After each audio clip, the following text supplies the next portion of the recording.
Keluarga pecah saat mengiringi pemakaman korban di pekuburan keluarga. Keluarga tak menyangka korban Fatmawati Ishak tewas tertembak senapan angin oleh tetangganya sendiri. Menurut keluarga, korban awalnya dikira meninggal karena jatuh sakit. Keluarga korban baru mengetahui setelah diberitahu oleh dokter. Kasus penembakan ini berawal saat pelaku berinisial RB menyetel senapan angin jenis PCP di belakang rumahnya.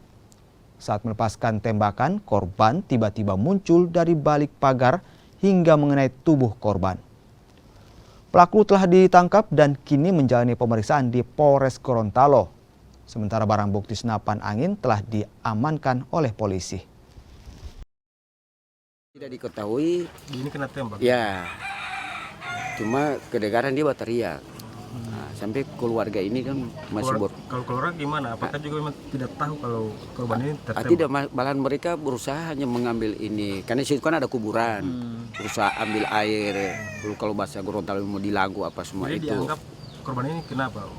Nah, itu mereka belum, pada saat itu mereka belum tahu. Hanya korban meninggal ini, mereka tidak tahu meninggal karena tembakan. Nanti setelah dari rumah sakit, itu ketahuan dokter yang menyampaikan bahwa ini ada luka sampai ada foto-foto tadi. Pada saat si pelaku ini melakukan penyetelan senapan angin. Jadi senapan angin ini disetel di sebuah lorong di belakang rumah, di lorong jalan ini, yang memang sebenarnya tidak diperbolehkan, bukan tempat yang seharusnya digunakan untuk menyetel senapan angin.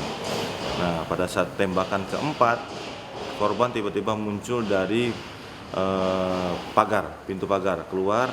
Nah, pada saat si pelaku menembakkan, tiba-tiba korban keluar langsung mengenai dada sebelah kanan hingga peluru masih mimis ini bersarang di dalam tubuh si